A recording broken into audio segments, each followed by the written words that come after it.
the sky.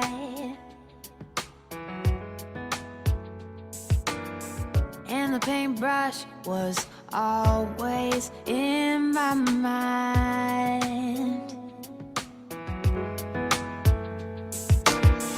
Words were my frame.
Telma, muy buenas tardes. Un gran favor, ¿me permites cambiar el nombre acá, que tengo el nombre de mi hijo, Samuel García, para cambiarlo por el mío, por favor? Carmenza Montañez te habla, muy buenas tardes.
Muy buenas tardes para todos, es un gusto saludarlos el día de hoy.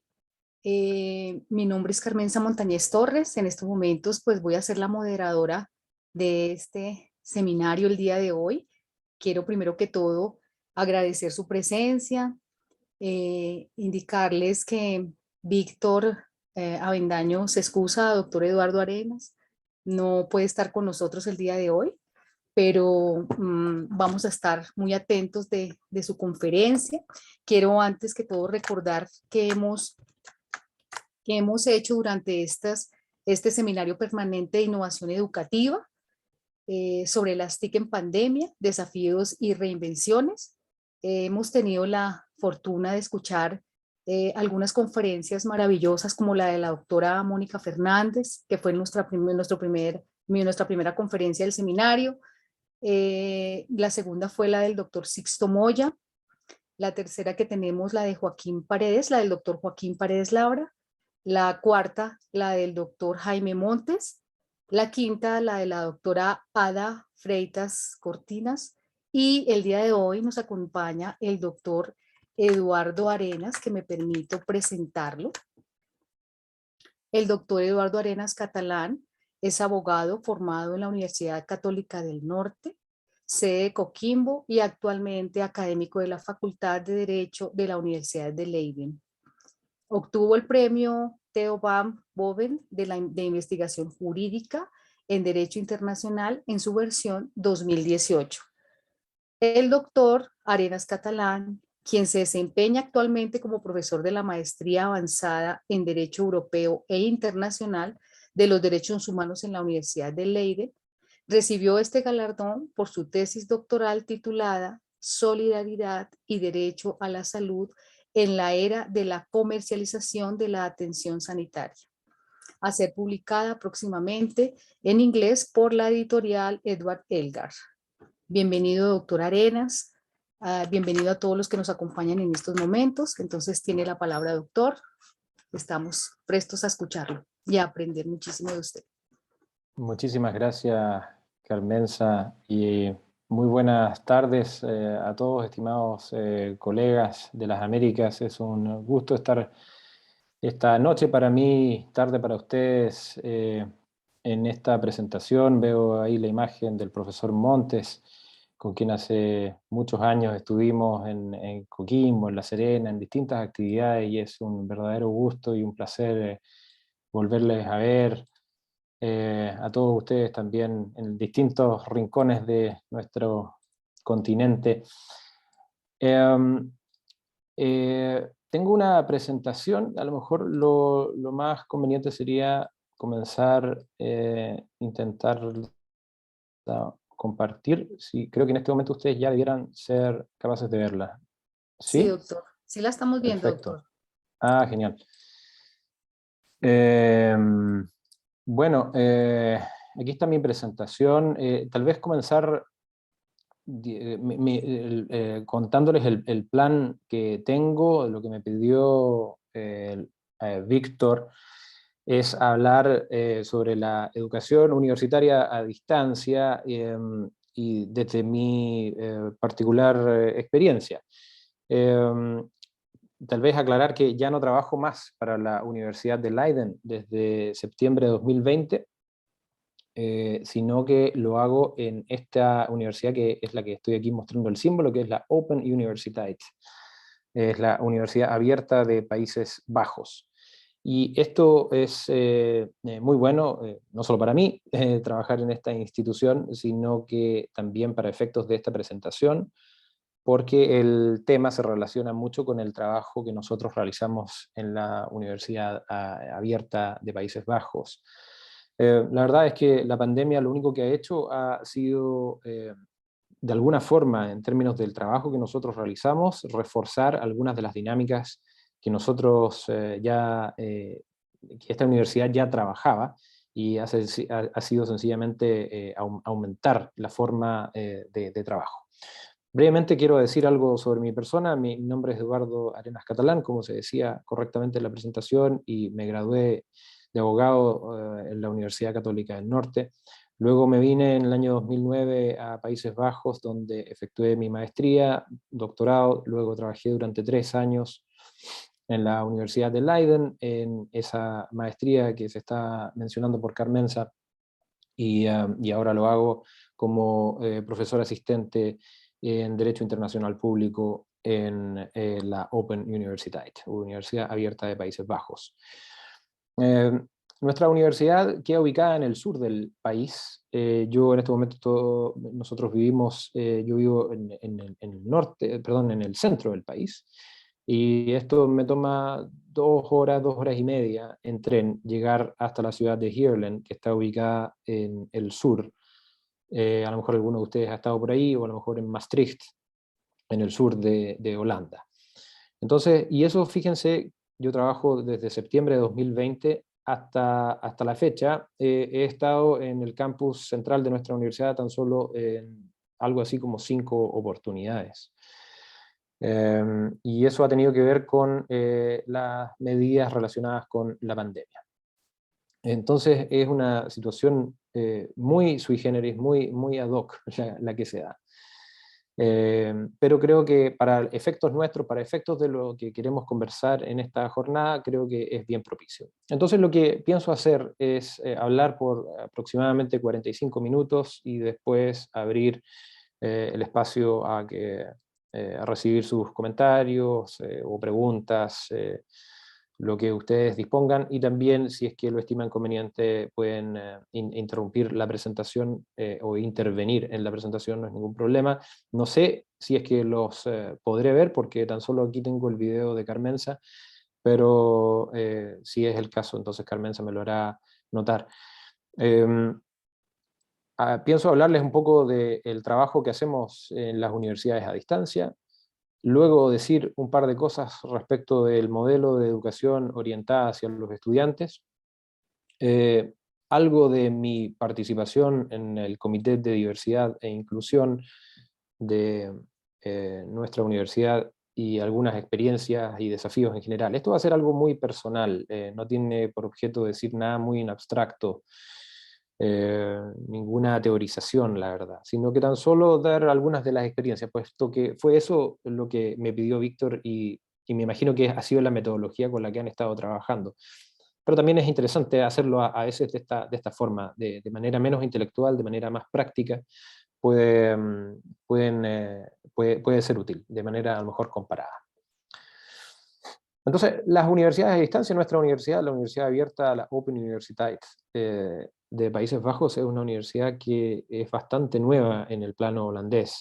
No la más nueva, pero sí muy nueva, del año 83, y que fue una universidad creada con mucho espíritu social en un gobierno, en un gabinete socialdemócrata de esa época, con el objeto de apoyar a las distintas capas de la sociedad en el afán de estudiar sin que esto fuera algo relacionado con el privilegio, sino que tratar de hacer de esta una institución realmente al servicio de la meritocracia, de que todo aquel que tuviera interés, pero que por distintas razones de la vida no lo hubiera podido hacer, lo pueda hacer.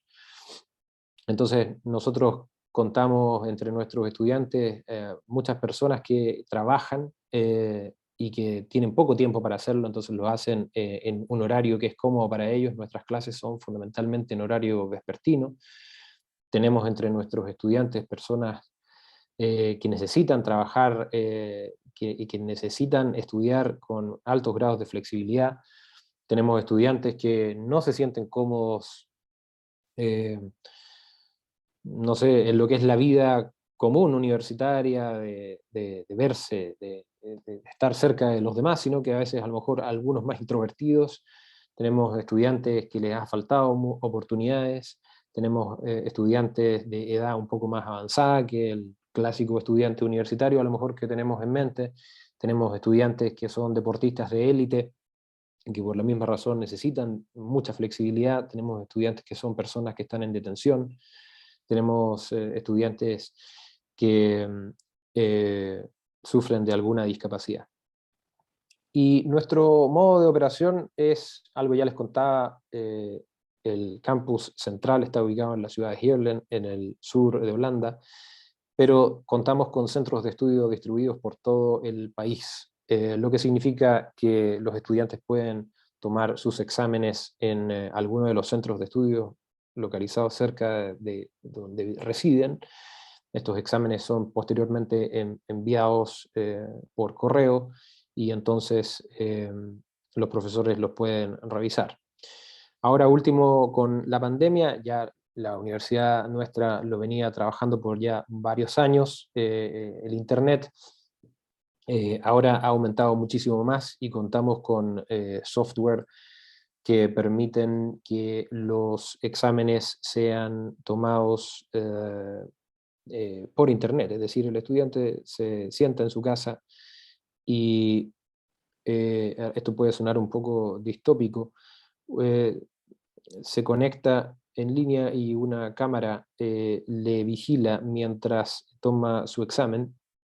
Uno de los funcionarios de la universidad revisa que el estudiante no esté en diálogo con nadie, tiene ahí las cámaras de todos los estudiantes. Si hubiera algún problema, esa persona lo puede hacer notar. Y no ha sido, la verdad, un sistema que haya estado exento de críticas por asuntos fundamentalmente de privacidad, pero es una fase un tanto experimental a la que la pandemia nos ha obligado, y que la verdad es que nos ha hecho posible continuar de manera prácticamente normal en estos momentos tan difíciles. Entonces, desde ese punto de vista, tiene varias ventajas. Este software se llama Proctoring. Y también contamos con Study Advisors, que son una suerte de... son funcionarios que tienen por objeto preocuparse y apoyar a los estudiantes en todo tipo de asuntos, más allá del contenido académico, sino que todas las cosas que tienen relación con el avance en la carrera, ya sea a nivel de bachelor's o de magíster. Y también contamos con este tipo de evaluaciones online. Aplicaciones, bueno, me imagino que ustedes operan en sus distintas universidades con muchas aplicaciones electrónicas que también contribuyen a que exista un espacio de estudio a nivel electrónico. Por ejemplo, la plataforma Moodle o Brightspace o Blackboard son algunas de las más conocidas. Nosotros contamos con una plataforma al estilo Blackboard, pero diseñada bajo el esquema de la Open Universiteit, donde los estudiantes se pueden conectar y pueden entrar a los distintos cursos y tienen ahí todos los materiales que son necesarios para el curso, y desde el mismo sitio los estudiantes en épocas predefinidas se pueden conectar a una clase virtual, por ejemplo. Nosotros utilizamos el software Collaborative Ultra, que es muy parecido a Microsoft Teams. Y ahí hacemos las clases virtuales. Yo personalmente utilizo mapas mentales como este que estoy utilizando en este momento. Algunos colegas utilizan el Mentimeter, a lo mejor ustedes también lo han utilizado en alguna oportunidad, que es bueno para tener más feedback de los estudiantes. Y trabajamos también en conjunto, sobre todo a través de la red Edelnet, con colegas de distintas universidades a distancia distribuidas por Europa, como por ejemplo la Universidad Nacional de Educación a Distancia, ubicada en España, la Open University del Reino Unido, la Fern University de Hagen, la Miskolc University de Hungría, la Universidad de Bolonia en Italia, y que no es solamente una universidad a distancia, y la Universidad de Wrocław en Polonia. De manera que no somos los únicos. Cuando les hablaba de educación orientada hacia los estudiantes, a lo que me refería era básicamente a que nosotros en nuestra situación, y ustedes lo habrán experimentado, estimados colegas, en relación a este gran salto que significa estar en el aula y dejar de estar en el aula, y estar a través de una pantalla intentando conectar con los estudiantes, que es la labor para la cual se nos paga, y que qué difícil es hacer esto. Sobre todo cuando nos damos cuenta de que la comunicación es algo que pasa verbalmente, pero que también pasa de manera no verbal y que también ocurre de manera paraverbal. O sea, creo que aquí les puse una foto de Slavoj Žižek. Algunos de ustedes habrán visto alguna de sus conferencias. Creo que establece muy bien el punto. O sea, si a lo mejor, no digo que sea la única razón por la que él es exitoso, este filósofo, yo lo admiro mucho y sigo su trabajo, pero me parece que una de las grandes cosas que explican el por qué también ha sido tan seguido por mucho tiempo es porque por esta capacidad de mandar un mensaje que no es solamente un mensaje verbal, es decir, es solamente cosa de verlo en cualquiera de los videos de YouTube. Yo nunca lo he visto personalmente, pero se trata de una persona que con todas sus fallas, son fallas que el cerebro recuerda. Y son cosas que nosotros los docentes tenemos, esto de pararnos frente a la clase, los estudiantes nos recuerdan nuestros gestos, el cerebro es capaz de recordar y de valorar muchísimo más una presentación en persona que una presentación a través de la pantalla. Yo cada vez que me conecto, a lo mejor les está pasando a ustedes, a lo mejor incluso en esta misma charla, no me extrañaría para nada, cada vez que me conecto a alguna presentación estoy haciendo otras cosas a la vez, mi nivel de atención es mucho menor, e incluso en temas que me interesan. Es que no lo puedo evitar, porque además la forma en que nuestros computadores operan con esa serie de multitareas impide que nos concentremos. Entonces no es lo mismo que estar frente a frente. Entonces tenemos ese hándicap y tenemos que lidiar con él en esta situación, y nosotros en las universidades de educación a distancia hemos hecho de esto una verdadera profesión. ¿Cómo lo hemos tratado de salir adelante? Yo tengo poco tiempo en esta universidad, entonces mis reflexiones son las de un amateur en esta área. Hay colegas que tienen más experiencia que yo, pero la ventaja es que mis colegas holandeses no hablan tan bien castellano como yo, la mayoría al menos, así que bueno, aquí me tienen. Yo pienso que, y en esto sigo a un colega que es académico, que es jurista, pero que también se ha interesado mucho en la educación del derecho, que es toda una rama específica. Y él lo que ha trabajado en algunos de sus papers en la revista holandesa de la metodología de la investigación jurídica ha sido el denominado modelo de educación a distancia continua. Es decir, entender la labor educativa universitaria que se efectúa a distancia de una manera continua, es decir, un desarrollo que se da de manera continua, no esta cosa de que nosotros tenemos estas plataformas que yo les mencionaba antes, como Brightspace o Moodle, tiramos ahí todos los contenidos y luego, bueno, nos veremos al fin de mes a ver quién estudió. Eso la verdad es que genera durante todo el proceso que va entre medio del día en que comienza el curso y el día en que se desarrolla el examen final, deja un vacío tremendo en el que el estudiante, la estudiante, se encuentra en una situación de mucho abandono. Entonces, es ese el área en la que nosotros tenemos que dedicarnos y tenemos que parchar de la manera más eficiente y fuerte que podamos toda esa soledad en la que el estudiante está envuelto. Acá en Holanda tenemos cuartos miserables por los que los estudiantes pagan una fortuna de arriendo, y ahí es donde tienen sus libritos, ahí es donde tienen que desarrollar toda su vida, emocionalmente eso no se lo deseo a nadie. Afortunadamente no me tocó estudiar en esas circunstancias, pero siento mucho las dificultades con las que nuestros estudiantes de hoy día trabajan.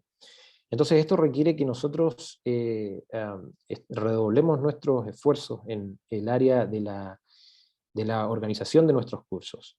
Demanda que el espacio electrónico en el cual el curso va a ser presentado a los estudiantes sea un espacio de primer orden, sea un espacio donde el curso esté claramente explicado, donde todos los materiales estén entregados a los estudiantes con anticipación, donde haya mucha claridad respecto de cómo buscar esos materiales, de asegurarnos de que los materiales que damos a nuestros estudiantes son materiales que son accesibles, digo, a través de las revistas electrónicas que la universidad tiene acceso.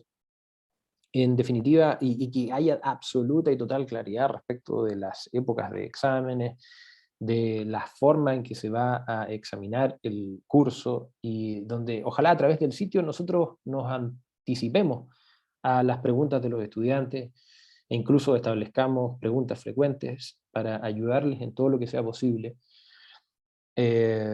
Y entonces eso en cuanto al punto de la anticipación. Lo segundo, la diversidad de fuentes. Por ejemplo, asistí hace poco a un seminario que fue un seminario presencial, lo que fue algo maravilloso que no teníamos ya en más de un año. Y ahí este colega de la UNED, no, de la Universidad Nacional de Educación a Distancia, nos hablaba de la diversidad de las fuentes. Entonces, por ejemplo, él hablaba a propósito de los videos. Los videos son elementos súper útiles que nosotros podemos utilizar en nuestras clases, pero decía, una de las cosas que, y lo mostraba él con algunos papers que han abordado este tema, del grado de efectividad que tienen en la educación. Decía, uno de los puntos, sí, asegúrense que no sean demasiado largos y que vayan al punto. Yo les estoy contando un poco, no estoy acá haciendo una presentación académica respecto medido de esto desde el punto de vista de las ciencias de la educación. Entonces no me quiero, como decimos en Chile, no me quiero carrilear. Tan solo les quiero dar ese dato de esta persona que sí era una experta respecto de la utilización de los videos. Y yo sí, en lo personal, en mi corta experiencia como profesor, he visto que los videos, si es que están bien si van bien al grano, pueden ser muy útiles. Pero no solamente eso, las lecturas y otro tipo de documentos, por ejemplo, posters, que pueden ser útiles para llevar al estudiante al plano abstracto de de los contenidos del aprendizaje, de los distintos cursos. Como decía, tienen que estos materiales estar bien organizados, tienen que estar establecidos de manera clara y tienen que ser monitoreados de manera activa por los docentes, él o las docentes del curso de manera activa. Entonces, usualmente en estas plataformas existen foros de discusión y ahí tenemos que asegurarnos de tratar de responderles a los estudiantes lo más pronto que sea posible. Les quería comentar, antes ya de entrar en la parte final de mi presentación, nosotros en Holanda tratamos en lo posible de hacer presentaciones cortas, porque nos interesa mucho la retroalimentación y la participación con ustedes. Creemos que esa es la parte más interesante de todo esto. Todos ustedes, estoy seguro, tienen muchas de estas experiencias y al final lo que dialoguemos va a ser lo que nos va a realmente quedar de esto. Les quería,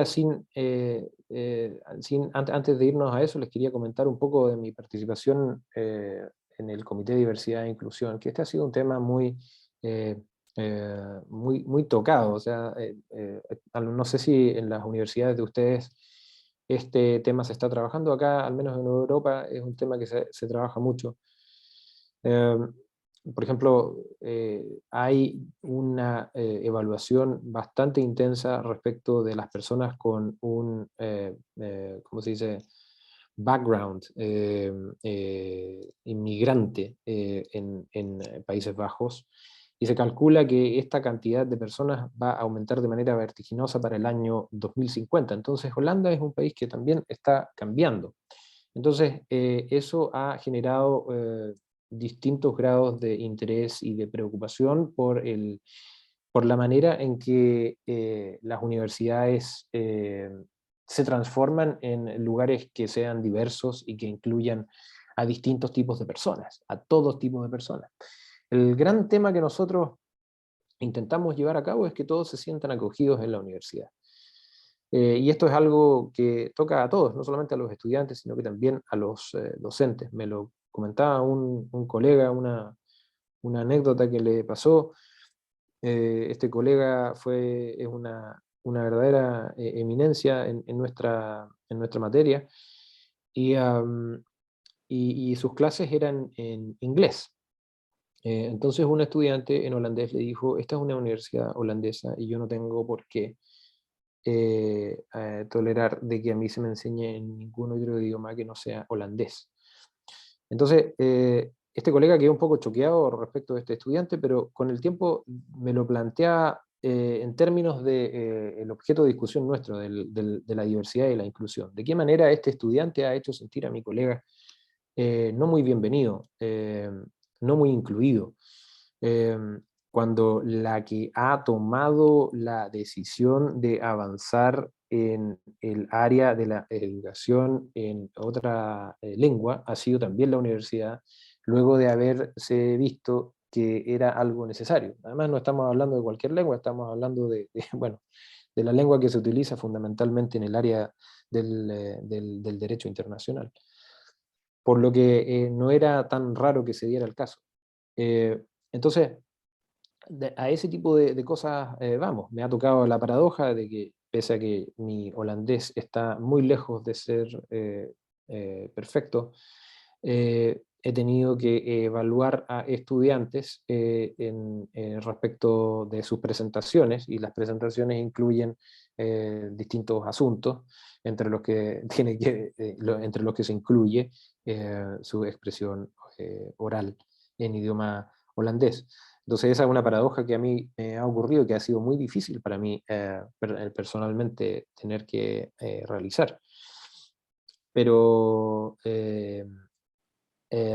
bueno, la verdad que mi nivel de idioma me ha permitido hacerlo, y ha sido también muy enriquecedor para mí el tener que atreverme a hacer esto, porque la verdad es que no, el mayor crítico de todo esto no han sido los estudiantes, sino que mi propio fuero interno, que es lo que a veces a los profesionales de la educación nos cuesta mucho al enfrentarnos a una clase.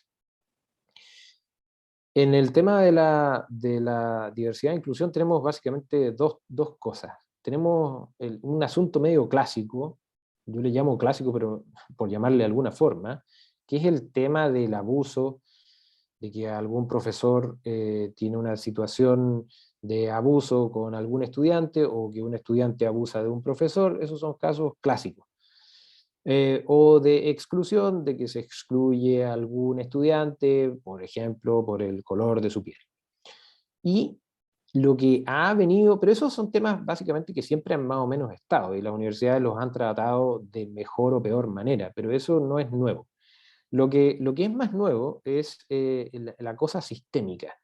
Vale decir, el darse cuenta, una conciencia respecto de ciertas inclinaciones y preferencias más o menos tácitas que una institución académica puede tener con respecto a ciertos y determinados estudiantes, y en contra de otros estudiantes. Entonces, la diversidad y la inclusión también pasa por eso, también pasa por abordar, por analizar nuestros procesos internos académicos, de evaluación, de cómo se contrata a la gente, de los temas de investigación que se realizan, cuán diversa e inclusiva es nuestra investigación, no solamente nuestra enseñanza. Si es que, por ejemplo, las comunicaciones internas de la universidad se efectúan con algún grado de preocupación sobre estos temas, si es que éstas se desarrollan en un ambiente internacional, en a lo mejor más de alguna lengua. Em, Algunas universidades, por ejemplo, la Open University, donde yo trabajo, es una universidad que se podría llamar bastante holandesa. El perfil de la mayoría de los estudiantes es bastante holandés. Pero las universidades grandes de Holanda, como la Universidad de Utrecht, en la que yo hice mi doctorado, o la Universidad de Leiden, en la que trabajé posteriormente, son universidades que tienen un número significativo de estudiantes que vienen de todos los rincones del planeta. Por lo que la utilización de al menos el inglés pasa a ser algo así como un imperativo, en el sentido de que si le mandan a un estudiante de doctorado una comunicación en holandés, el estudiante casi que se ofende un poco, y con algún grado de razón. Entonces, en América Latina, este asunto no sé muy bien cómo será. Me encantaría escuchar más de ustedes sobre esto. Pero me imagino que algo de esto habrá con respecto al inglés, o a lo mejor con respecto a alguna lengua originaria. Am, y solamente para mencionarlo así muy de paso, algún grado de susceptibilidad este tipo de comisiones también ha creado, particularmente en grupos políticos de derecha, que le han llamado una expresión más de la, entre comillas, canceling culture. Es decir, una cultura que busca cancelar cosas. Eh, así como, no sé, J.K. Rowling, que escribió el famoso libro de Harry Potter, pero que después resultó que tenía opiniones que no eran políticamente correctas, entonces que se la iba a cancelar en su obra. Bueno, la cancelación de su obra en realidad no ocurrió, porque los libros siguen siendo muy vendidos. Pero de alguna manera se ha lanzado esta crítica con respecto a comités como los de diversidad e inclusión, diciendo básicamente eh, que lo que se intenta hacer es establecer un lenguaje de corrección política al interior de las instituciones universitarias. Yo no concuerdo con esa crítica porque pienso que este afán de hacer que los establecimientos universitarios sean más diversos e inclusivos tiene que ver con nuevas realidades. Se los mencionaba al comienzo, la cantidad de personas con un background inmigrante en Holanda ha hecho que el país sea una cosa completamente distinta a lo que era antes. Entonces, el debate mismo no creo que pueda ser objeto de censura. Cómo se lleva adelante, por supuesto que va a ser una cosa compleja, pero es ahí donde tenemos que buscar una forma que no sea excesivamente universalizante, que deje algún espacio a la comunidad, algún grado de tradición, eh, que sepa de alguna forma convivir. Sé que eso puede dejar muchos espacios lo hago a propósito de que deja muchos flancos abiertos, pero es difícil pretender cerrar un tema tan complejo en tan solo unos minutos. Unas experiencias que yo personalmente he tenido, bueno, básicamente todas las que he tenido antes de ser un profesor tradicional, las he tenido en la universidad a distancia, pero en un plano online. Y eh, esto, bueno, requiere básicamente de intentar ser activo, y ahí a lo mejor lo llevo al área de los desafíos. Una de las cosas que aprendí y que es una de las cosas que a mí me gustaría hacer, la idea de la clase invertida, que consiste en hacer una clase en la medida perdón, definir la clase como todo aquello que solo se puede hacer con los estudiantes presentes. Es decir, los estudiantes, si este fuera un curso normal, eh, habrían hecho sus lecturas, habrían leído los materiales, entonces no me necesitan tanto que yo vaya y les explique muchos de esos materiales, que la verdad es que al menos así son la mayoría de las clases que hacemos, sobre todo en el área del derecho. Entonces, el desafío es cómo podemos utilizar los recursos que tenemos en ese momento tan maravilloso que es el momento de la clase, de manera tal en que estos se desplieguen. ¿Qué tipo de actividades podemos realizar de manera tal de que todas esas conciencias que están ahí presentes en el aula virtual eh, las podamos utilizar? Y en ese sentido tenemos algunas herramientas tecnológicas que podemos utilizar. Algo que me gustaría explorar, por eso lo pongo aquí en el área de los desafíos, son los mapas mentales colaborativos. Aquí ustedes me han visto hacer un mapa mental, pero qué bonito sería hacer un mapa mental colaborativo utilizando, por ejemplo, breakout rooms, grupos, sesiones paralelas con grupos más pequeños, para así ver en qué grado ellos han podido dar cuenta de los materiales. Esa es una idea que se me ocurre de algo que podría ser educativamente interesante. Pero bueno, ya he llegado, si no me equivoco, al tiempo que tenía establecido, y me encantaría escuchar sus opiniones, sus preguntas y sus posteriores comentarios. Así que lo voy a dejar hasta acá. Muchas gracias.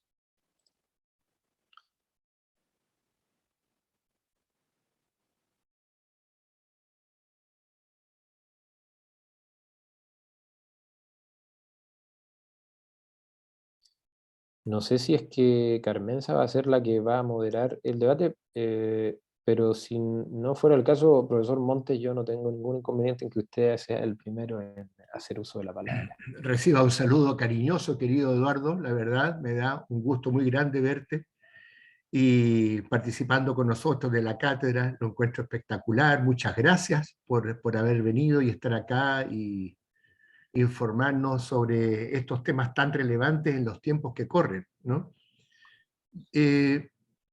Me gustaría hacerte una pregunta y que tiene que ver fundamentalmente con una práctica que nosotros hemos realizado en la Universidad de La Serena, la cual tiene de sí y tiene de no, y que tiene que ver con que nosotros en el semestre realizamos 3 semanas de desconexión completa de Internet.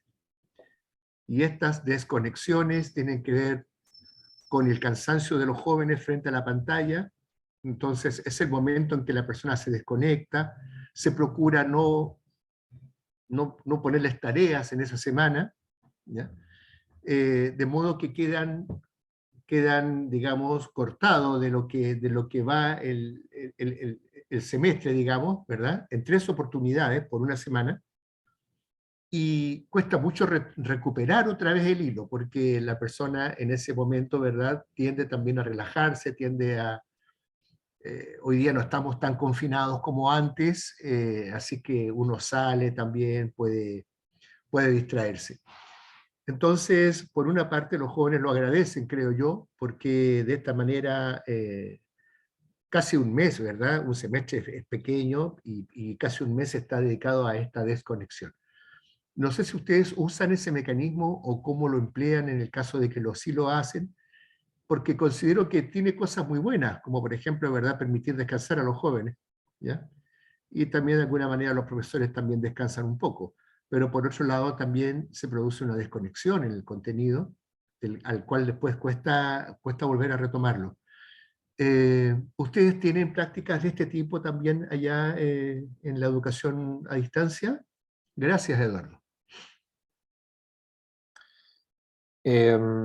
No sé, Carmenza, si es que el estilo es que vaya respondiendo de manera inmediata, pero por ahora creo que lo voy a hacer directamente, porque la respuesta Sí, es bastante... ¿Sí? sí, Ok. doctor. Si Oh, quiere contestar, discúlpeme que se me fue el internet, estoy con el celular. oh, Pero ok, sí, sí, claro que sí. ok, perfecto, muchas gracias. Estamos al Bueno, doctor Montes. sí, claro, la verdad es que yo no conocía esta práctica, pero me parece que suena muy interesante. Nosotros no tenemos algo parecido. Lo que sí tenemos, por supuesto, tenemos, nosotros no tenemos semestres, el año está dividido en 4. Le llamamos cuartil, no sé cómo se dirá eso. Cuatrimestre, no sé. Em, y claro, es bastante más pequeño. Entonces, eso creo que es una ventaja. Yo me acuerdo en la locura de cuando yo estudié Derecho, teníamos cursos anuales. Claro, Que yo no sé si eso se sigue haciendo, pero creo que sí. desde alguna perspectiva pedagógica, no sé si es que eso pueda resistir algún grado no sé, no sé qué, no sé qué tipo de estudiante pueda resistir eso. Pero bueno, los estudiantes de Derecho, ustedes serán algunos de ustedes abogados, o conocerán algunos que tienen que dar esos exámenes monstruosos. Yo creo que la pedagogía en el área del derecho tiene mucho que aprender. Pero, en fin, la gran ventaja de estos cuatrimestres es que no hay espacio para voladores de luces, que muchas veces pasaba en la educación. Los estudiantes quedan de repente de repente como que se preguntaban, ¿dónde estoy? Sí. ¿Dónde diablos estoy? En el curso, ¿hacia dónde voy? ¿De dónde vengo? ¿Cuáles son los objetivos? ¿Se me olvidaron? Ya no me acuerdo, no me interesa. Entonces quedan en un pantano, en un limbo, donde ese tipo de cosas pueden ocurrir. Pero eso no es lo mismo que lo que el profesor Montes señalaba.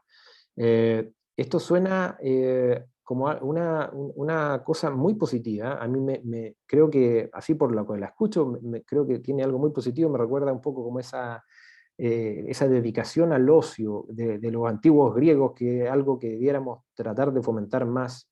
Lamentablemente, en el currículum de Bolonia eso es algo que es cada vez más difícil, porque la educación neoliberal es una educación que está muy destinada a específicas competencias que son aquellas que son determinadas previamente por el mercado. Entonces los estudiantes están bajo muchísima presión. Entonces, proponer algo así, la verdad es que no sé, creo que enfrentaría muchas resistencias desde ese punto de vista, así como dedicarse a la reflexión. Sin embargo, yo creo que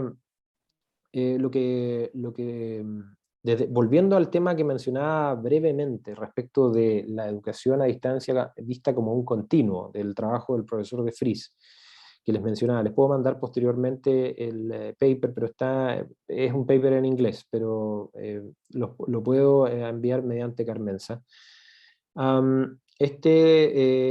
Esta semana de reflexión creo que es importante que sea una semana guiada. Es decir, no es lo mismo decirle a los estudiantes, pienso yo, esta es una semana de asueto, porque ustedes están cansados, aunque eso también creo que tiene sentido. O sea, por ejemplo, recuerdo uno de las tweets, nuevamente, esto no tiene lo que estoy diciendo no lo estoy tratando de decir con credenciales académicas, sino que algo que sencillamente, modestamente me hizo sentido.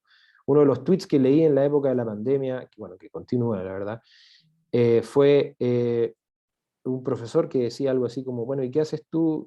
¿Cuál es la estrategia que más me ha resultado en estos meses? Cuando llevábamos como 6 meses o algo así. Chequear a los estudiantes.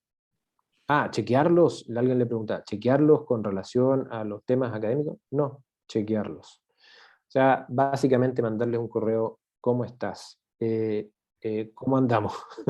Porque básicamente esa es la situación en la que estamos. O sea, no se nos puede olvidar que estamos acá en una crisis gravísima, y en la que yo no he mencionado muchísimas cosas, eh, mm, pero estoy seguro que ya han sido objeto de análisis de todas formas, entonces me las salté, como por ejemplo el hecho de que no todos los estudiantes tienen el espacio, la privacidad, el computador, la conexión a internet, la conexión que no se va.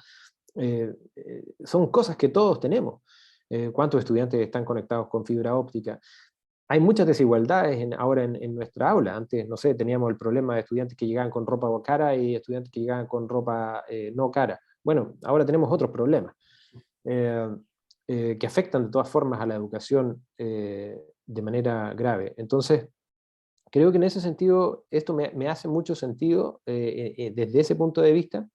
Ahora creo yo sí que debiera haber algún grado de conexión con la disciplina, es decir, no debiera, pienso yo, ser un mero asueto solamente, debiera tener un componente de asueto, pero no solo eso, sino que debiera tener un grado de reflexión en el que ojalá los estudiantes pudieran hacer alguna reflexión entre ellos, pero que no fuera muy demandante, porque si no creo que perdería el sentido tanto para los estudiantes como para los profesores. Son las ideas que se me vienen a la cabeza, pero la verdad que esto no es algo que yo haya personalmente explorado, aunque me encantaría hacerlo. Muchas gracias, Eduardo. Muchas gracias. Gracias, doctor Arenas. Gracias, Eduardo. Gracias, doctor Montes. Vamos acá a ver algunas preguntas que tenemos ya en el chat. Tenemos dos preguntas, doctor. La primera pregunta viene de Arturo Rosas. Nos dice, ¿cómo le funcionó dar la realimentación? ¿Mediante la plataforma de forma asincrónica o de forma sincrónica? ¿Mediante videollamadas? Gracias. Sí, gracias. La verdad es que tenemos ambos tipos de retroalimentación. Es decir, cuando el estudiante... tenemos varios mecanismos. O sea, cuando, por ejemplo, estamos haciendo la clase virtual que nosotros le llamamos, que es algo como lo que estamos haciendo en este momento, los estudiantes pueden formular preguntas. operamos con el chat, pero algo que con mi colega Wendy Hans estábamos discutiendo es que no nos gusta tener el chat activo en la clase, porque la verdad es que entre tratar de responder el chat y tratar de decir la clase, la verdad que no funciona mucho. Entonces, mi mujer, que también es académica, fue también a un seminario y le decían algo como lo siguiente, de que esta cosa de multitasking, o sea, las multitareas, no existe. Es una pura mentira que se nos ha metido en esta época tecnológica de que podemos hacer, de que nuestro cerebro puede hacer muchas cosas a la vez. Eso no existe, o sea, sí puedes hacerlo, pero lo vas a hacer todo mal, básicamente. Entonces, lo mejor es hacer una cosa a la vez. Entonces, yo prefiero,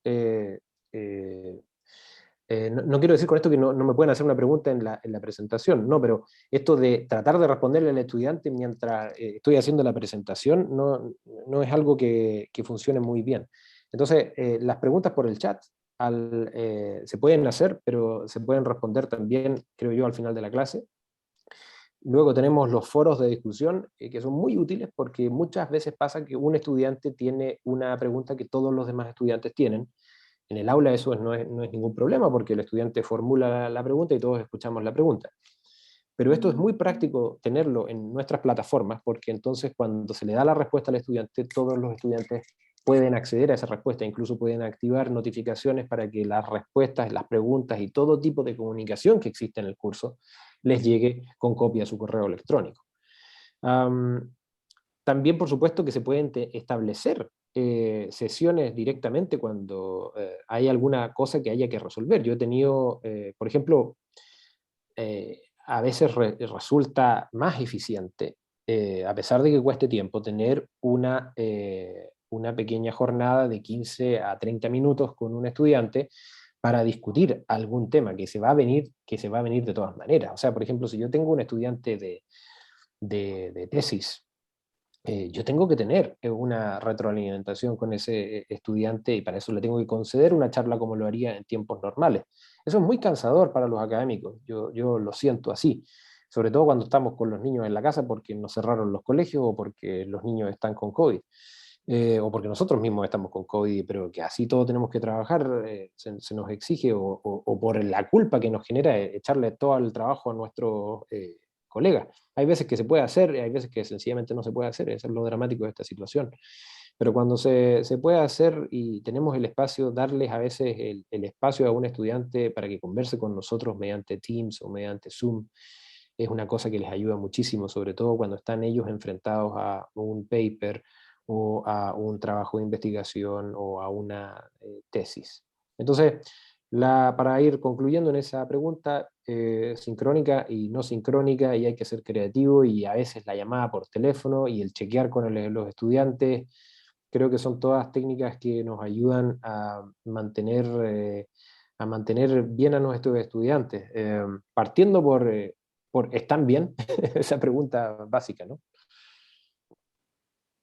Bueno, muchas gracias, doctor Arenas. Bueno, viene la siguiente pregunta, muy interesante, de Silvia Esperanza Hernández, una pregunta que todos los docentes nos hacemos cada vez para ver cuál es el mejor método, pero veo que vamos a escuchar al doctor a ver qué nos dice. ¿Cómo se evalúa en la educación a distancia, doctor? Nos pregunta Silvia Esperanza.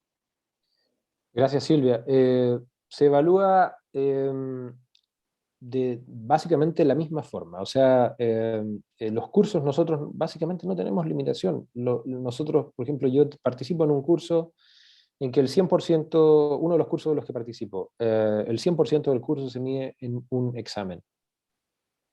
El examen los estudiantes lo toman en sus casas por computador a una hora que se da. En esa hora el estudiante se conecta con un link y en esta hay un vigilante de nuestra universidad que tiene a todas las cámaras de todos los estudiantes que se han conectado y puede verificar si es que hay algo sospechoso. Esa persona puede presionar un botón y entonces la cámara hace un círculo, o sea, el estudiante tiene que tomar su computador y moverlo por la pieza para que no haya, para demostrarle al vigilante de que no se está haciendo trampa. Les reitero que esto resulta, no sé si estoy haciendo aquí propaganda positiva o negativa, porque la verdad es que es bastante distópico hablar de este tipo de cosas, Sin embargo, son las cosas que se están dando, son las cosas que nos han permitido salir adelante en esta situación tan terrible y que las universidades grandes nos han terminado copiando a nosotros en Holanda, porque ha sido la forma que hemos tenido de salir adelante. Entonces, bueno, eso es un examen que los estudiantes hacen, después a mí me llega en todo, el examen se toma así, a la misma fecha para todos y a la misma hora para todos los estudiantes, sea en cualquier parte del mundo que lo estén tomando. Va a ser a una hora determinada. Entonces, si usted está en Taiwán y le toca a las 2 de la mañana, problema suyo. Pero a esa hora se mide el examen y después de para que pasó esa hora ya no pasó. O sea, o si no se conectó a la hora, problema de usted. Si su conexión le falló, problema de usted. El examen dura tantas horas. Entonces, eso ahí son decisiones que la universidad tiene que ir adoptando. Y tenemos papers, bueno, perdón, no les contaba antes, tenemos un software que me llega el examen a mí y yo evalúo el examen también online. Entonces no hay nada de papeleo. Antes lo que hacíamos, el sistema tradicional, y se los comentaba al comienzo de cuando comenzó esta universidad, era todo por correo. El sistema de correo acá pero era particularmente muy, muy bueno. Entonces, las cartas llegaban expeditas con los exámenes de los estudiantes, los profesores las abrían, las mandaban de vuelta a los lugares luego de evaluarlas, y así operaba todo el sistema. Eso ha ido quedando un poco de lado gracias a estos software en donde recibimos, el estudiante teclea la respuesta, lo que además es ventajoso para porque le permite teclear la respuesta mucho más rápido que escribirla. Además, el profesor no tiene que revisar la horrible letra de muchos de nuestros estudiantes, evaluarla también online. Es muy fácil. Entonces eso yo personalmente lo considero, la verdad, muy ventajoso. Y también tenemos otro tipo de evaluaciones. Tenemos papers, lo que es muy fácil porque se pueden enviar por correo electrónico hasta antes de la fecha límite, o presentaciones que también se pueden hacer online. Aquí yo estoy haciendo una presentación, eso es perfectamente posible. Incluso se puede utilizar feedback de parte de los demás, de los profesores, y también se puede solicitar a los estudiantes que hagan feedback e incluso evaluar el feedback que hagan los estudiantes para ver qué tan metidos están con el tema y para que también experimenten lo que significa tener un rol más activo y de liderazgo, entre comillas, en el aula.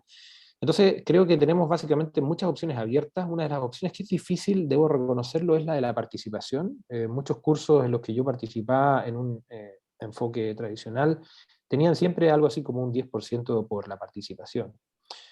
Y esto la verdad es que es algo que no hemos hecho mucho en la Open University porque queda un cierto grado de arbitrariedad. Estamos hablando a veces de que tenemos 150 estudiantes, entonces vamos a andar premiando a alguien que esté poniendo puras cabezas de pescado en el chat, o alguien que a lo mejor es un excelente estudiante, pero que por las condiciones no quiera hacerlo. Nuestros estudiantes muchas veces no prenden su cámara, la mayoría no prende, yo diría la absoluta mayoría no prende la cámara. Entonces también para los profesores es muy difícil tener una retroalimentación respecto de si las cosas están andando, porque en el aula le miramos la cara a los estudiantes, sabemos lo que se sientan al frente, sabemos lo que se sientan atrás. Todas esas cosas nosotros no las tenemos acá. No sé si creo que con eso voy redondeando esa pregunta. Sí, gracias, doctor, muy amable, sí, señor. Tenemos 3 preguntas más para luego dar el paso a las personas que quieran compartir con el doctor Arenas sus experiencias o preguntarle con el micrófono pues abierto, lo vamos a hacer. Vamos a hacerla de estas 3 preguntas. La primera, la que sigue, que es del profesor Nairo José Cavieles, nos indica, doctor Eduardo, el multitasking no funciona, al menos en algunas personas, especialmente del género femenino. Esa es su pregunta. Sí, no entiendo mucho la pregunta, la verdad. El multitasking. Supongo que a lo mejor se refiere a esa cosa, ese estereotipo que siempre se dice, que las mujeres pueden hacer muchas cosas a la vez. Eh, Creo lo que que se es refiere cierto, a eso, doctor. lo que es cierto. Creo que se Pero refiere a eso. sí, claro, o sea, no. eh, sí, pero creo que se entiende un poco a lo que voy, en el sentido de que hubo una época cuando empezó la revolución por Internet, en la que programas como Microsoft Windows, estoy hablando a ver, para ver si no me equivoco, estoy hablando por ahí por los años, a finales tiene que haber sido esto por ahí, entre el año 99 hasta, no sé, como el año 2005, hubo este boom del multitasking, y todos los software intentaban, de hecho ustedes lo ven, acá, yo tengo en este momento un Mac, algunos de ustedes a lo mejor tienen un Mac o tienen un PC, pero tienen el botón minimizar. Y la verdad es que todos caemos en esto, el botón minimizar. Yo, por ejemplo, tengo abierto usualmente en mi Adobe Acrobat hace cerca de 10 documentos PDF. Después en mi navegador, que más encima utilizo dos navegadores porque a veces alguno no me anda tan bien, tengo, no sé, 10 viñetas abiertas o más.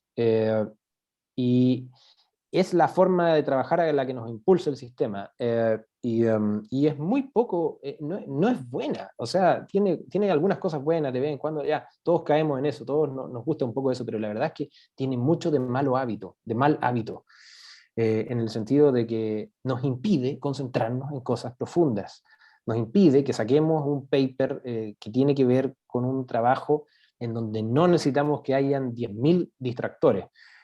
Lo que tenemos son, aquí tengo este artículo que lo tengo a medio leer, pero lo dejo abierto porque lo quiero leer después, cuando pueda. Después tengo aquí este correo electrónico a medio hacer, lo dejo ahí, lo tiro al drafts para terminarlo después.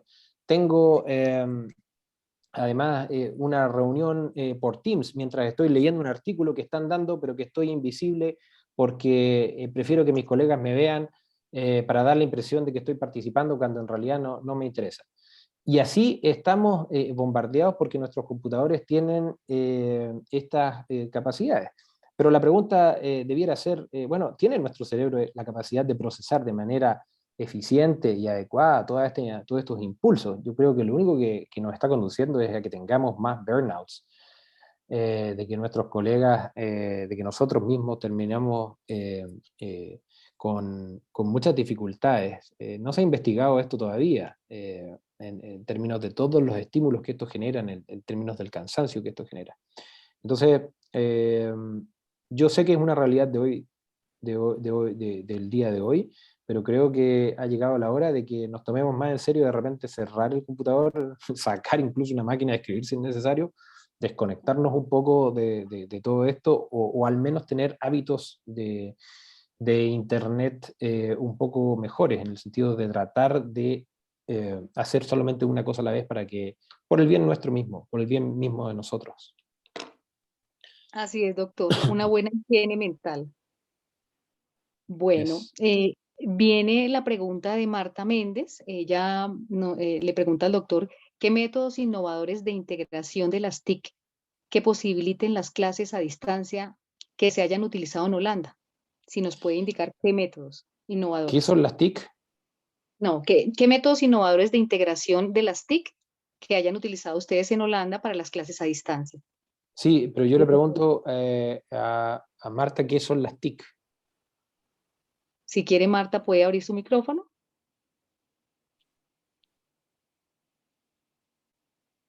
Marta. Tecnologías de Ya, información y comunicación. ya Marta nos está contestando en el chat, las tecnologías de la información y la comunicación. Gracias. Ya, no sé muy bien qué es eso, francamente. Lo siento, no lo sé muy bien.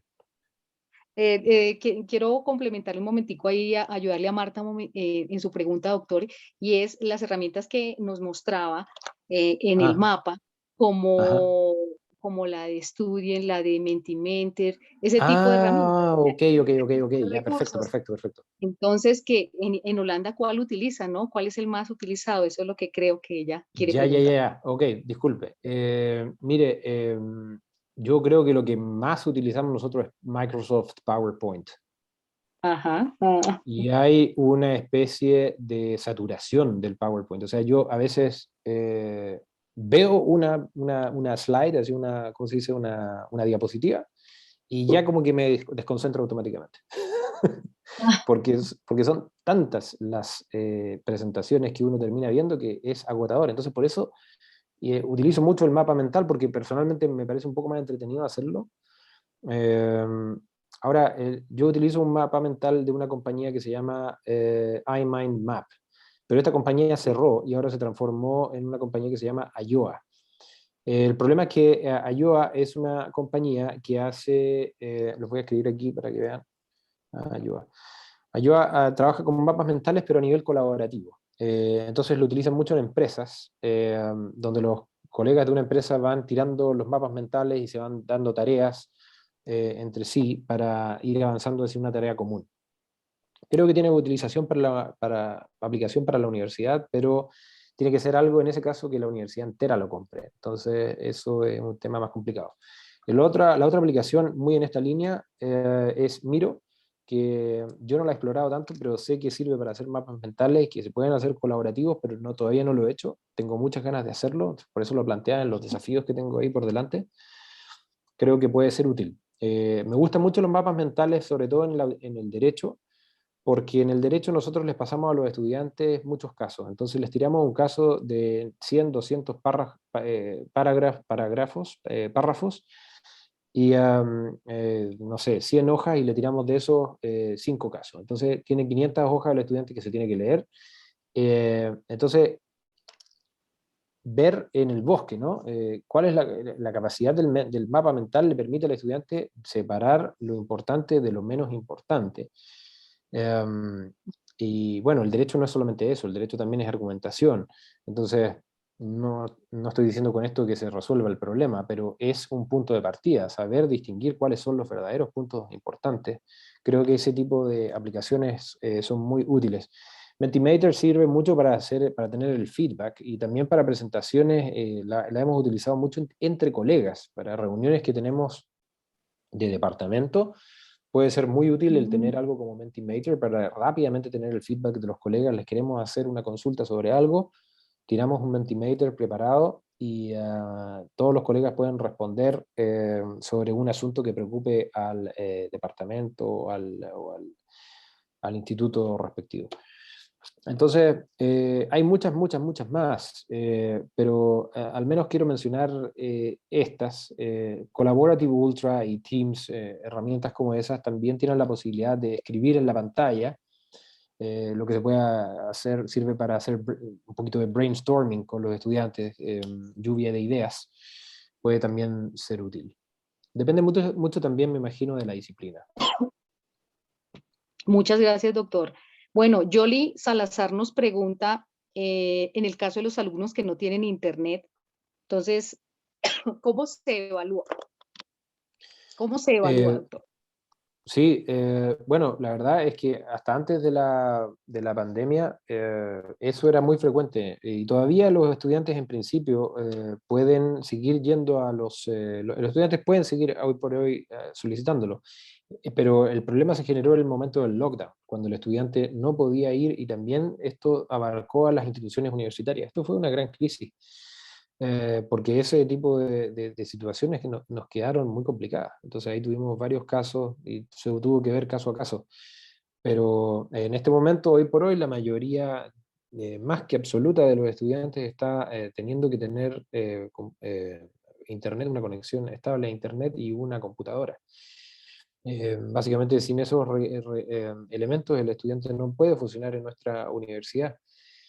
A pesar de que puede seguir yendo, ahora el lockdown, o sea, perdón, las medidas que ha tomado el gobierno, nosotros estamos mucho peor que en países como Chile, no sé, en otros países de América Latina, sigo el caso de Chile más de cerca, que tiene, creo que el día de hoy dio 1.300 casos, nosotros estamos con 25.000 casos diarios. Entonces, en esta situación, de todas formas, el gobierno no ha cerrado la educación. Lo que sí hizo la primera vez y fue algo espantoso. Entonces, todavía podemos utilizar el sistema tradicional de que es que el estudiante vaya al study center cercano a su domicilio y ahí complete el examen por escrito y el examen se envía por correo. Bueno, doctor, muy bien. Yo tengo una pregunta, doctor, Digo. Escuchándolo, y es la siguiente. ¿Hacia dónde se orienta y se debe enfatizar la formación del docente después de la pandemia?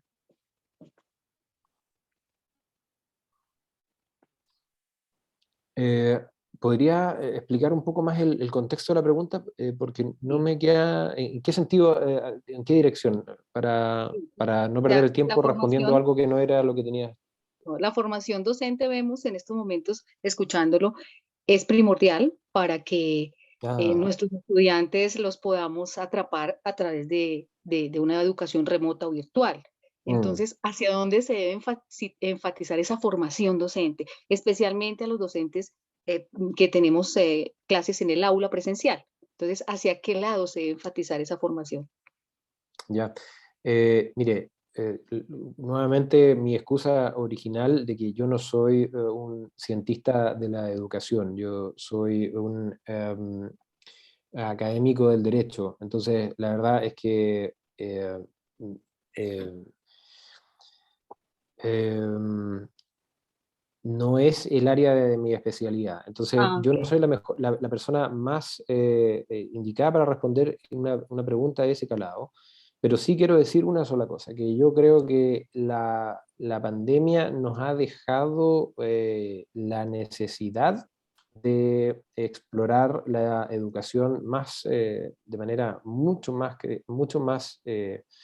intensa a través de, a distancia, es decir, mediante herramientas como Internet. Entonces, eso ha sido algo que creo yo ha venido para quedarse. O sea, acá nosotros lo hemos visto en Holanda, en las universidades tradicionales que han terminado imitando nuestros mecanismos de, de- de evaluación, que se han dado, que tuvieron que cambiar básicamente todo un esquema donde el estudiante va al aula por un esquema online, en una pandemia que está muy lejos de concluir. Yo no me sorprendería si es que los fondos respecto de la forma en que los fondos que destinan los gobiernos para la forma en que se efectúa la educación tuvieran mucho que ver con la educación a distancia, tuvieran que ver con el desarrollo de infraestructura por parte de las universidades que permita avanzar en esta materia. Eso por supuesto que toca lo que me planteaba antes la pregunta de Yoli, en el sentido de qué pasa con los estudiantes que no tienen esto. Eso nos enfrenta a las desigualdades de las que sufren nuestros estudiantes. Eso también es un área que los gobiernos se tienen que tomar en serio también en este contexto. Entonces, no es el caso de entrar en si es que Internet es un derecho humano o ese tipo de disquisiciones, pero en un contexto en el que la educación se va a ofrecer de esta forma o se está ofreciendo en gran parte en esta forma, que no quiero decir de que sea el reemplazo, por Ujú. ejemplo, cuando salieron estos e-readers. El libro va a ser reemplazado. No, yo tengo muchos libros y tengo también mi e-reader. Y me sirve mucho el e-reader porque me puedo ir con 20, 30, 50 libros en un aparato que pesa menos de 1 kilo. Pero no voy a reemplazar jamás el libro. Entonces, la educación en el aula yo creo que es irreemplazable, pero sería absurdo cerrar los ojos a lo que nos ha enseñado esta pandemia y a tratar de avanzar en términos infraestructurales de nuestras instituciones universitarias eh, para equiparnos con lo que sea necesario para operar incluso en situaciones tan difíciles como esta. Así es, doctor, muchísimas gracias. Entonces, abrimos los micrófonos. Janet está pidiendo la palabra. Puede interactuar con el doctor Arenas y con todo el grupo. Gracias, buenas tardes. Bueno, miren, yo tiene poco que, bueno, me acabo de incorporar a la reunión, pero mi contexto es que yo trabajo en México, precisamente en el estado de Puebla. Soy una profesora que trabaja en preescolar para pueblos indígenas. Yo no hablo una lengua indígena, pero tengo toda la formación familiar en un sincretismo, bueno, que mis padres siempre refutaron de que no eran indígenas, y tal vez esta parte de mi identidad yo la formo ya como indígena, yo me considero indígena, entonces trabajo en el ambiente indígena y yo le pregunto al profesor porque escuché que parece ser, ya no, escuché todo lo anterior, pero habla de países de Holanda, Finlandia, y bueno, ya son países que bueno, yo quisiera saber allá cómo dar clases, ¿no? Como un aula de, no sé, yo me imagino cómo sería trabajar en esos salones. Supongo, y no es que suponga, sino que es una realidad que también en esos países, pues hay grupos indígenas, están como tal los grupos originarios. Y la pregunta para el profesor es, bueno, ¿qué tipos de evaluación le han funcionado mejor? Porque, bueno, aquí pues tenemos algunas variedades. Los contextos de equipo son muy precarios. ¿Qué tipos de evaluación le han funcionado mejor? ¿Qué piensa usted que debería hacer México precisamente con esos grupos, con los grupos originarios, en torno ya digamos, no ya al aprendizaje, sino en esta parte de la evaluación? Y ¿qué tan lejos o qué piensa usted que pueda ser una realidad que los profesores indígenas, en este caso, que yo ya le estoy apuntando más a eso, que podamos hacer nuestras propias currículas? Ya no quiero que me respondan que va a depender de los gobiernos, que, o sea, ustedes, yo voy a ustedes, como pues ustedes tienen los micrófonos, ustedes ya se rolan en ámbitos internacionales, y pues dejar ya de lado estas cuestiones del capitalismo, de la dominación, de la sumisión y de mil cosas, pero ¿qué les han funcionado a ustedes como países de primer mundo? ¿Y qué reconocimiento tienen los pueblos indígenas? Me imagino que pues bastante, ¿no? Gracias. Qué buena y Gracias, qué Mau. difícil la pregunta. Sí, Janet. Qué buena, pero qué difícil su pregunta, porque la verdad es que yo no soy un experto en derechos indígenas. Hace solamente unas semanas que supe del fallecimiento de un queridísimo colega ecuatoriano, Osvaldo Ruiz Tribuga, que es un especialista en esa área, que me hubiera mucho gustado que él hubiera podido estar presente en esta conversación, porque estoy seguro que habría dicho tanto más que yo. Pero así es la vida, a veces se nos va la gente buena. Yo pienso, a ver, hace poco estaba, me acuerdo, en mi clase de holandés con mi profesor y me mostró un sketch que me hizo muchísimo sentido. Me mostraba el sketch de una profesora que le decía a un estudiante marroquí de tercera generación. Nosotros en Holanda tenemos mucha inmigración de Marruecos, y los marroquíes son personas que son desafortunadamente miradas con mucho grado de prejuicio. Entonces este estudiante que va a la escuela, que habla perfecto holandés, por supuesto, la profesora le dice, sí, que es muy importante que, no sé, que tú aprendas a hablar en inglés. Y resulta que al final la profesora no sabía mucho de hablar inglés, pero el estudiante marroquí sí sabía perfectamente hablar inglés. Y la profesora había estado mirando en menos al padre de ese estudiante porque le estaba hablando en árabe a su hijo. Entonces, ¿cuáles son las lenguas que tienen el estatus de querer ser aprendidas en nuestro desigual mundo? Bueno, algunas nomás, pues. Yo hablaba del inglés, que en muchos casos se ha transformado en una lengua franca, pero ciertamente que sería absurdo pensar de que las lenguas indígenas están a la par en términos de la valoración que tienen, que no es lo mismo que decir de que no deben ser igualmente valoradas. Para mí tienen muchísima valoración, y creo que lo mejor que podrían hacer nuestros gobiernos sería en avanzar en el reconocimiento de los pueblos indígenas, fundamentalmente a través de políticas que permitan mantener la lengua de los pueblos originarios, y que se empiece a considerar como obligatoria, eh, o como una lengua que puede perfectamente hablarse para efectos jurídicos, para una serie de transacciones, ojalá crecientes. Creo que es el mejor camino, pero eso no es algo que comienza por la educación superior, pienso yo. Yo creo que eso es algo que comienza fundamentalmente en el área de la educación primaria o incluso parvularia.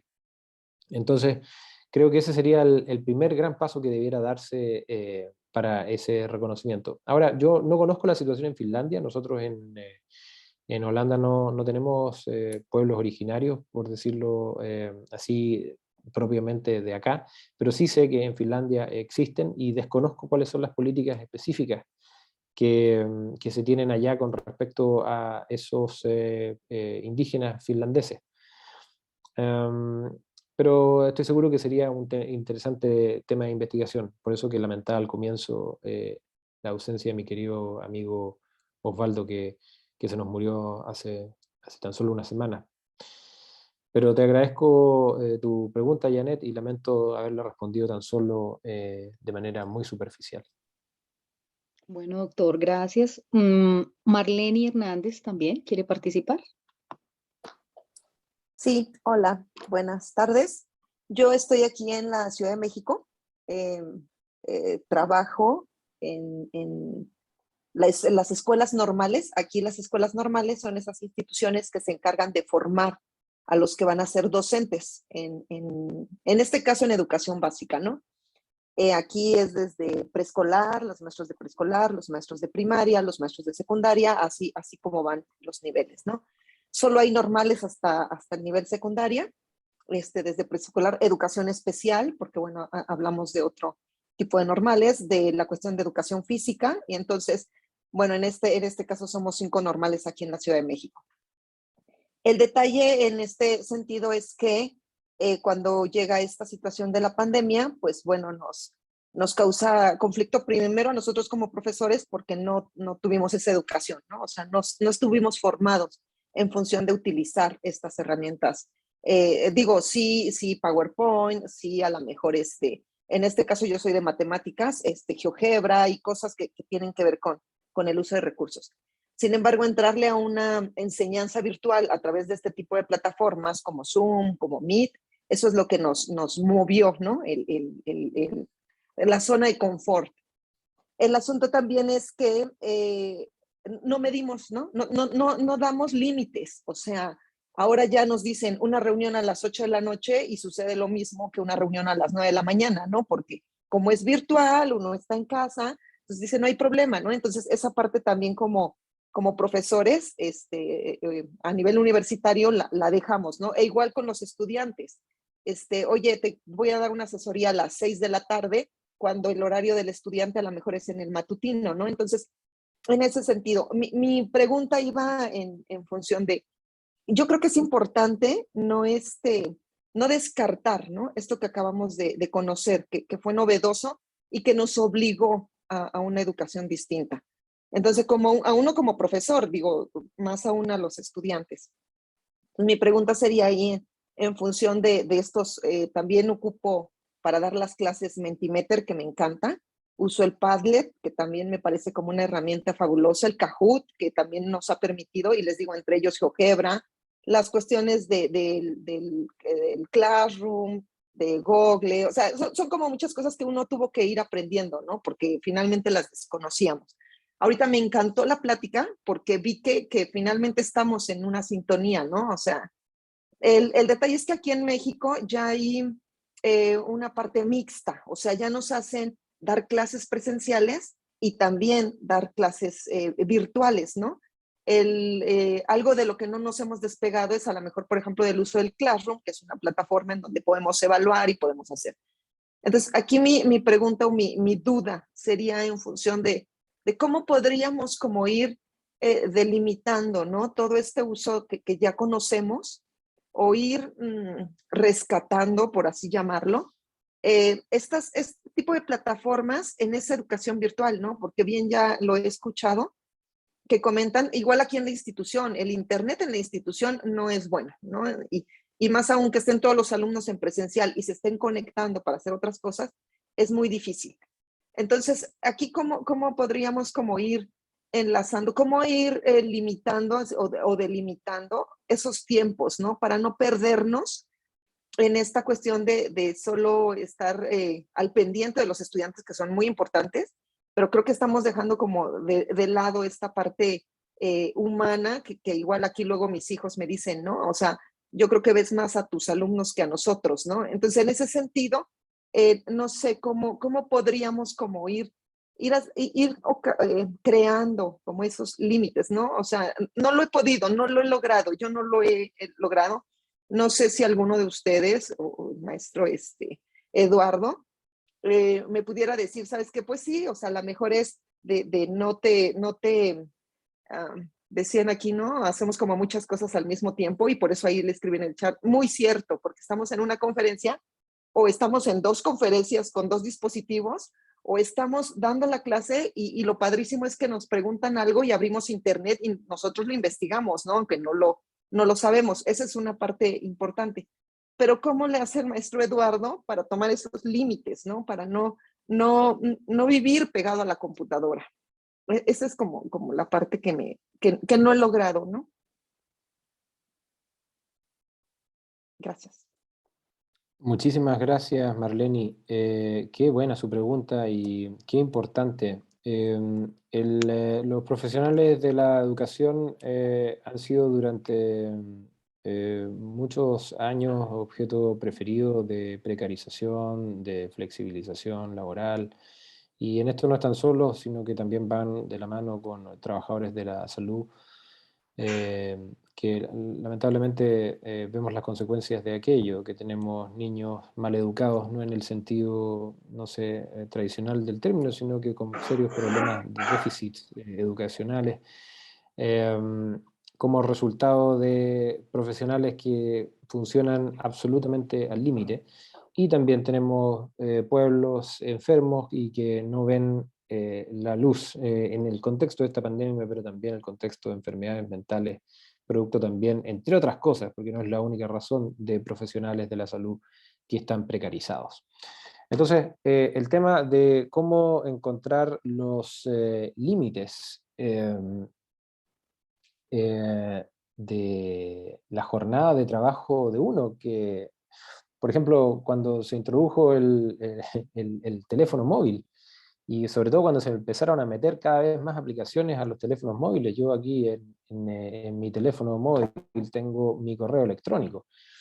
Tengo aquí el Microsoft Outlook, que me permite ver mi correo electrónico en tiempo real. Alguna persona me manda un correo electrónico, yo inmediatamente entra en mi vida, así, el correo electrónico entra en mi vida, porque me llega una vibración en mi bolsillo y el correo electrónico, el mensaje que un tercero decide mandarle a Eduardo Arenas, entra en mi vida. Entonces, esa incapacidad de establecer divisiones es algo que me tiene un paso más de estar estresado. Entonces, y eso es algo muy frecuente entre muchos de nosotros. Aplicaciones como Twitter, en algún momento estuve muy partícipe de Twitter y después eso me termina saturando. Entonces, ahora trato de, no pongo la aplicación de Twitter en mi teléfono. Y estoy considerando en este momento seriamente sacar el correo electrónico del teléfono. Mal que mal tengo aquí el computador, entonces ¿por qué no lo puedo mirar desde el computador, ordenador, computadora, como ustedes le digan?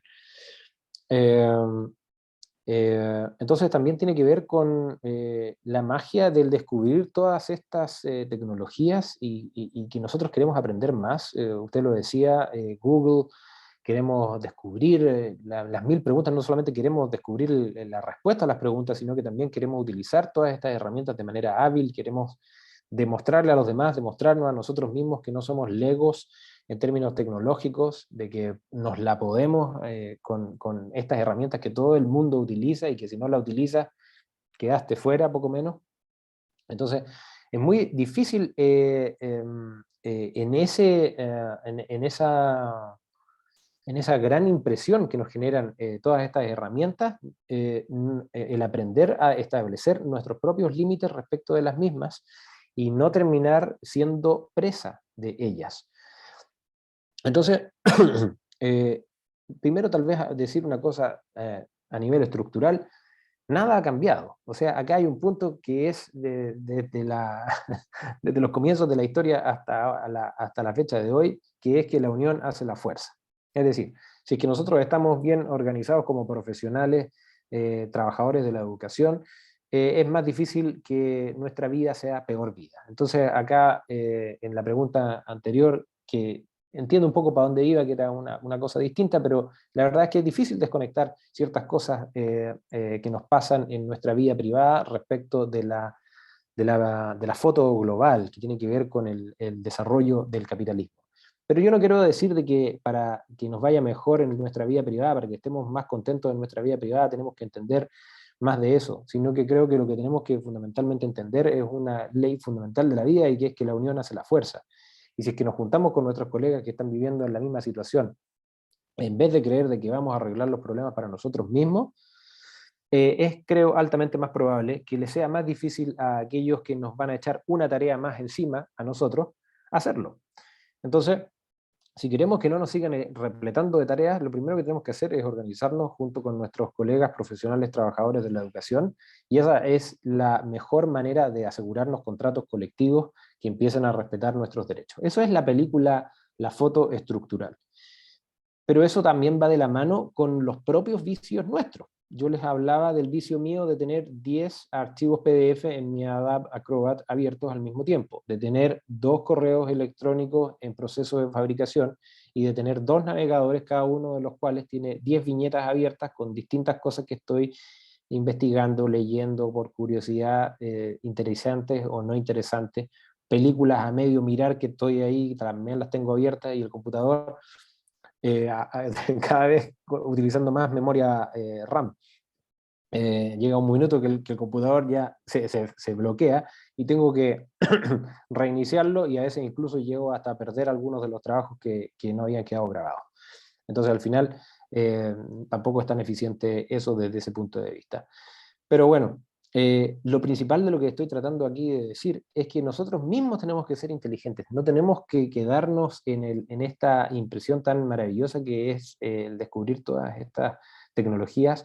Es el de entender que también tenemos que ser muy ordenados, así como tenemos nuestro escritorio ordenado, nuestro cuarto ordenado, con nuestros libros ordenados y nuestros materiales de la educación ordenados, que son el reflejo de una mente ordenada. También tenemos que tenerlo así en nuestras herramientas electrónicas, y tenemos que ser muy ordenados a la hora de lidiar con terceros. Acá yo estaba hablando sencillamente de cómo tengo ordenado mi escritorio virtual de aquí, de mi computador Mac que estoy viendo en este momento, pero también es muy importante cómo voy a estar en relación con mis propios estudiantes.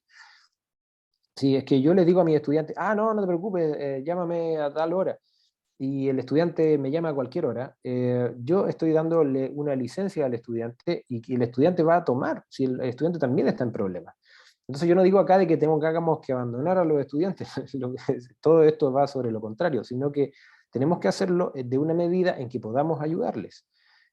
Acá, si nosotros no partimos por ayudarnos a nosotros mismos, no vamos a ayudar a nadie. Entonces eso es algo que hay que tener súper claro.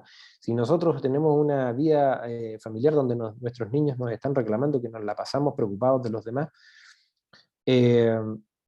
tienen razón. Yo les decía, la introducción del teléfono lo que significó fue una productividad enorme para los trabajadores. Los trabajadores incrementaron la productividad gracias al hecho de que tenían el correo electrónico en el teléfono, y que como resultado de ello los jefes les podían mandar tareas que los trabajadores podían empezar a cumplir en sus horarios libres, cuando van transitando de su domicilio hasta su trabajo, o incluso en la noche cuando están acostados están respondiendo correos electrónicos del trabajo antes de irse a dormir. En vez de estar conversando con su mujer en la cama, están ahí respondiéndole al jefecito. Entonces, el resultado de todas estas indisciplinas, y estos malos hábitos, es que terminamos trabajando más y terminamos descuidando nuestro bienestar emocional, personal, y yo creo que sin eso vamos a ser malos profesionales de la educación y nos va a ir mal en la vida. O sea, no vamos a poder congeniar todas esas cosas. Entonces tenemos que ser súper estrictos, creo yo, con respecto a esos temas. Eso. No sé Muchas gracias por la si le respuesta y respondo, muchas Marlene. felicidades. Excelente plática. Gracias. Muchas gracias a usted.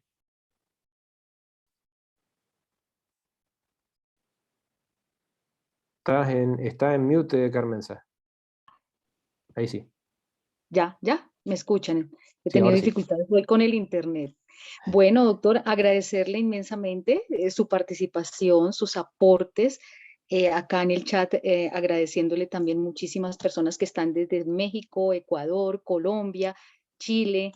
eh, algunas ideas quiero ya para concluir que nos ha dejado el doctor Arenas, y es la educación orientada hacia el estudiante, nos ha indicado un modelo de educación a distancia continua, una diversidad a través de la inclusión educativa y atreverse. El docente se debe atrever. Esos fueron los apuntes que yo quise destacar de su intervención, doctor. Agradecerle inmensamente. Fue un gusto haberle moderado su ponencia. Y a todos, mil gracias. Los esperamos el próximo 15 de diciembre, que tenemos nuestra última ponencia del seminario con la doctora Iris Alfonso Álvarez, del Centro Regional de Formación Docente de Investigación Educativa. Entonces, no sé si el doctor Jaime Montes quiera participar ya para finalizar nuestra charla el día de hoy. Solo agradecer otra vez a Eduardo, la verdad, ha sido muy generoso y nos ha entregado mucha información que ahora tenemos que comenzar a pensar también, por lo cual es un agradecimiento. A usted, Carmenza, muchas gracias también por estar moderando tan espectacularmente este seminario, y a todas y todos quienes han acompañado, ¿verdad?, este ciclo que ya lleva muchas conferencias y que continuará, por supuesto, el próximo año. Bueno, un saludo afectuoso a la distancia, Eduardo, Carmenza y todos cuantos están con nosotros hoy día. Mucho gusto de haberles saludado y muchas gracias por asistir. Muchísimas Bueno, muchas gracias a gracias. ustedes, ha sido un verdadero Gracias. placer muchísimas gracias por la atención y por las preguntas, lo he pasado muy bien y les deseo toda la mejor suerte y mucho éxito en vuestro trabajo. Gracias, doctor Arenas. Un abrazo para todos. Nos encontramos próximamente. Un Chao. abrazo, adiós. Gracias, Telma. Hasta pronto.